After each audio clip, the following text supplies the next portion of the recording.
নমস্কার, আমি মিডিয়া শেরশাদ। আপনারা দেখছেন ভাগীরথীর ফিডার ক্যানেল। আমরা রয়েছি ধুলিয়ান এবং ফারাক্কার মাঝামাঝি এক জায়গা মালঞ্চতে। এখানে একটা নদীর গর্ভে আর একটি নদীর স্রোত বয়ে চলেছে। কি সুন্দর অপরূপ দৃশ্য এবং ইঞ্জিনিয়ারিং এর এত সুন্দর একটা অন্যতম উদাহরণ আমাদের সামনে। যাই হোক, এই উদাহরণ সহ ইতিহাস আমাদের সামনে তুলে ধরবে আব্দুল আজিজ ভাই। আমি আব্দুল আজিজ ভাইকে বলার জন্য অনুরোধ করছি। বলো আব্দুল আজিজ ভাই। আমরা যে জায়গাটাতে আছি এই জায়গাটার নাম হচ্ছে আকুড়া।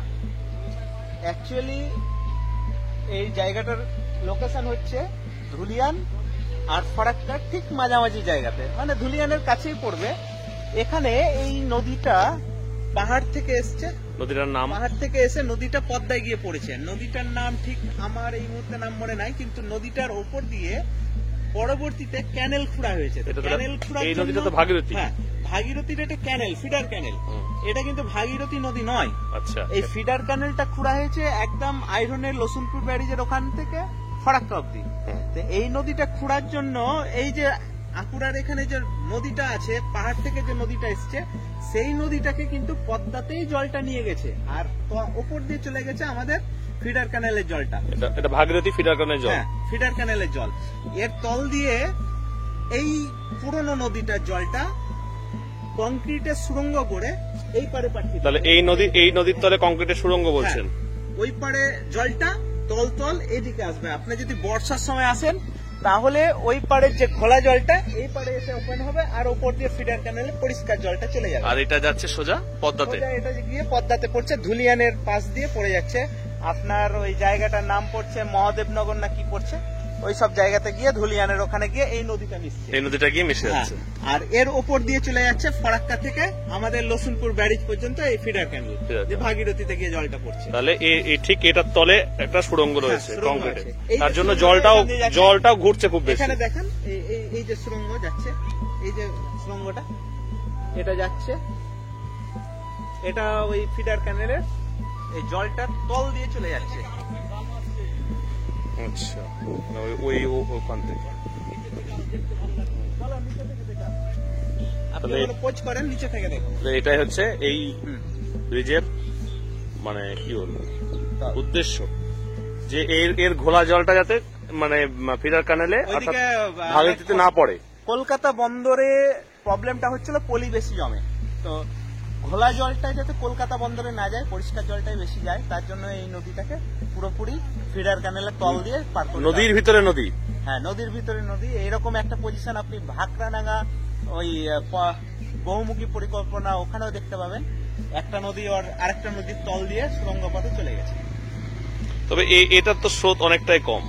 হ্যাঁ, এটা আপনার ঝাড়খণ্ডের পাহাড় থেকে আসছে। এই জলটা ঝাড়খণ্ডের পাহাড় থেকে আসছে, এদিক থেকে আসছে সব। আচ্ছা, আর এই সে এক অদ্ভুত ইঞ্জিনিয়ারিং এর নমুনা যে গঙ্গার তলে অর্থাৎ ভাগীরথীর তলে আবার একটা সুড়ঙ্গ কেটে, এখান দিয়ে সুড়ঙ্গ কেটে সোজা চলে গেছে ধুলিয়ানের দিকে গিয়ে এটা পদ্মায় মিশছে। আসছে ওই তিল পাহাড়ের জল। আচ্ছা, আর ওইদিকে যে ক্যানেলের ওপর দিয়ে যে জলটা যাচ্ছে সেটা যাচ্ছে আমাদের গঙ্গার জল। আচ্ছা, আর গঙ্গার জলের তল দিয়ে এটা চলে আসছে। তাহলে গঙ্গাটাকে ঠিক এইভাবে উঠে যাবে জলটা, গঙ্গার ক্যানেলের তল দিয়ে এইভাবে আবার এই দিক দিয়ে চলে আসছে সুড়ঙ্গ। এটা অনেকদিন জানে না, সবাই ভাবে ভাগীরথী জল আছে, ভাগীরথী না। বর্ষার সময় এটা স্পষ্ট হয়ে যাবে, সকালবেলা লাইট করবে। এবং তখন এই জলটা ঘোলাটে, তাই তো? তলে আছে যে সুড়ঙ্গটা, জলটা ঘোলাটে তখন আসবে। এটা ঘোলাটা জলটা পাবো, অ্যাকচুয়ালি পাহাড়ের জল আছে। এটা হ্যাঁ, পাহাড়ের জল, পাহাড়ের দিকে জলটা আসছে। আর ওটা দিয়ে যেটা জল আসছে সেটা তোমার পদ্মার জল। এটা পাহাড়ি জল, একটু লবণাক্ত। এটা বেশ কেন করেছে এরকম? এই জলে লবণাক্ত ভাব করেছে। খোলা আছে, খুব লাল মাটি, বালি আছে। তোমার কলকাতা বন্দরে ফিডার ক্যানেলের ভিতরে সুড়ঙ্গ।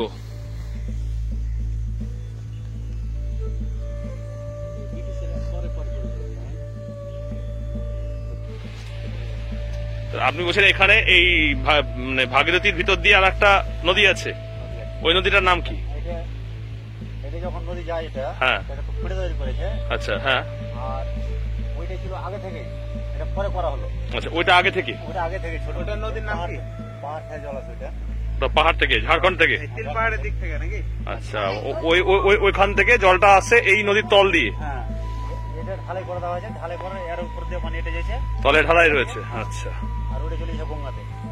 আচ্ছা, ওটাও গঙ্গাতে। ওটা কমাতে পড়ছে। আচ্ছা, এটাও তো যে গঙ্গাতে পড়ে, কোনটা? এটা গঙ্গায় পড়বে না, এটা এটা কলকাতা চলে যাবে। ভাগীরথীতে গিয়ে পড়ছে। কলকাতা চলে যাবে। এটা ভাগীরথীতে গিয়ে পড়ছে।